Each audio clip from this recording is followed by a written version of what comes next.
The semiconductor shortage is actually an advantage for the Jeep Gladiator.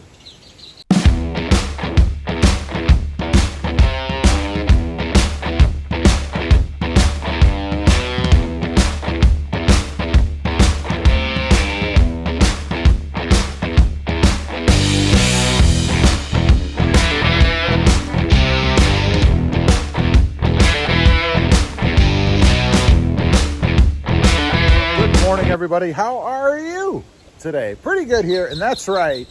This massive semiconductor shortage that's going on all across the world right now is actually an advantage for the Jeep Gladiator. Now, if you're not familiar with this, there is this huge semiconductor shortage going on, and that affects production of almost every truck manufacturer out there. There are shortages all over the place. If you go to truck lots right now, you'll know. I went to one just the other day. It was Toyota, and they had just a handful of Tacomas, all base level Tacomas, and maybe 2 or 3 Tundras. That's it. The whole lot was basically bare.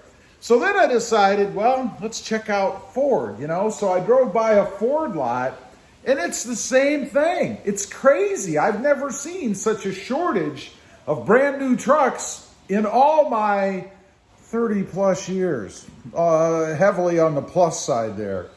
But I read a story recently. I saw an article. Actually, someone on the channel sent me a link to a story about all of these Ford pickup trucks, all the F-150s, sitting at an abandoned or an old racetrack, somewhere, just thousands of them, all waiting for semiconductors. But I mentioned this is an advantage for the Jeep Gladiator. Now, why do I say that? Are they immune? Does the Gladiator use some other technology? Do they not use semiconductors? Well, of course not. They do. But I read another story. I do a lot of reading.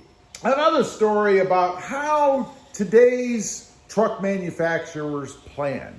And everybody subscribes to the just-in-time philosophy.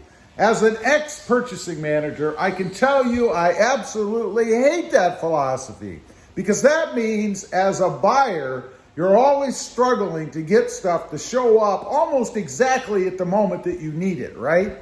And it doesn't always work that way. There's always delays, whether it's a trucking company or some kind of production issue or whatever. And that means that when you need that product on the floor, you don't have it, and production grinds to a halt. Exactly what's going on right now with all of the truck manufacturers, except it seems Jeep, Mopar. Why is that? Well, Toyota, Ford, most of the others are all heavy believers, big believers in the just-in-time inventory management system. So they don't order a lot of these parts ahead of time, right? They have them come in as they need them. But Jeep, it seems, or Mopar, is not of that same belief. They have gone out and bought or allocated these parts early, before they need them. That means that as these parts are coming in, plus the inventory they already have, they don't have these problems with production.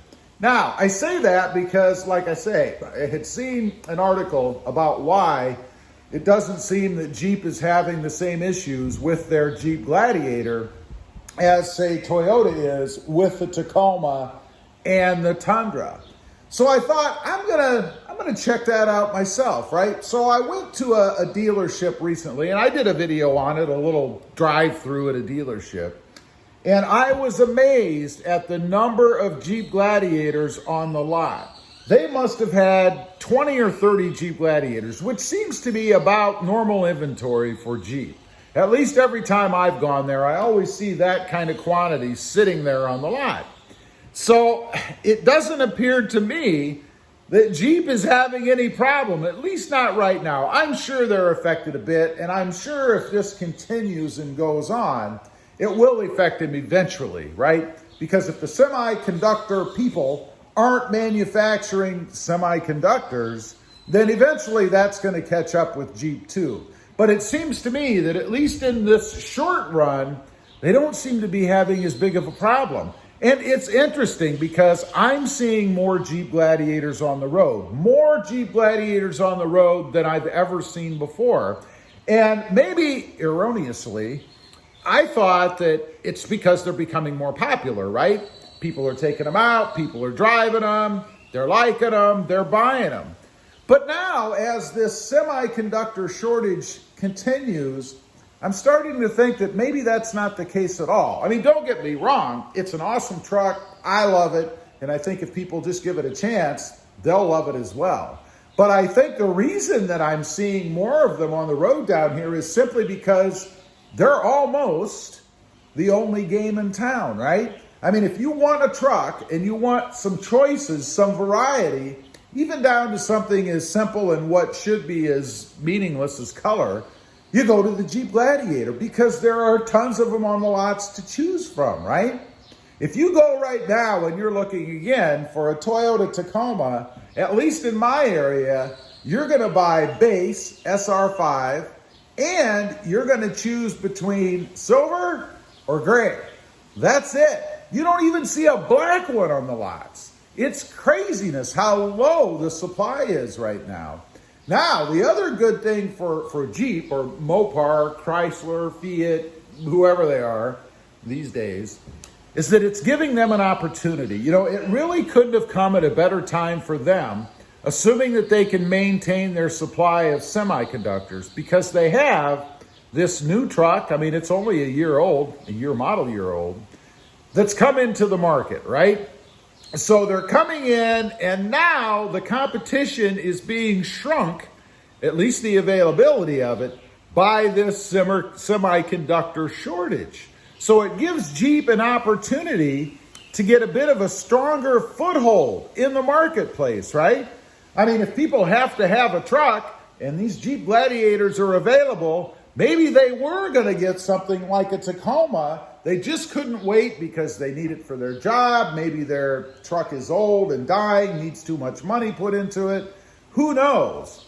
But it's the perfect opportunity for Jeep with the Gladiator to maybe get out there a little bit more. Because like I said, if you're the only game in town, and you've got a decent product. That's the other thing. And I think they do. You know, the biggest ding against the Jeep Gladiator has been reliability and quality, right?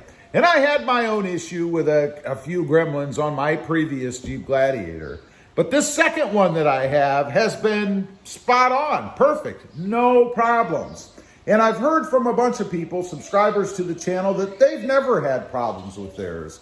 So I think it might have been part of the growing pains of the first model year. And yes, I did. I bought the first model year. And matter of fact, the white Tacoma that I have now, that's sitting right out there in the washed out light, is a first gen as well. But I'm thinking maybe some of the issues were just due to growing pains. And now that we're into the second model year, Jeep has kind of worked that out a little bit, because I'm not hearing as much about that stop start or auto stop gremlin like what I had before. So fingers crossed they've got that solved and all is going to be smooth sailing from now on. Anyway, just wanted to get on here and talk about that a little bit. I think the semiconductor shortage is actually an advantage for the Jeep Gladiator, as long as they continue to be able to get supply. Leave a comment. Let me know what you think. If you're in the truck market, maybe you were looking for a Tacoma or a Tundra. Did you go to the Jeep Gladiator because you simply couldn't find one? There's just none out there? I'd be curious to know. Also, real quick, if you're interested, I do have a second channel. It is Rob Motive. Check it out. And if you're interested, why not subscribe? Don't forget to click that notification bell so that you don't miss out on any upcoming videos. And do me a favor, smash that subscribe button on the way out. Thanks for watching. Stay safe out there. Bye.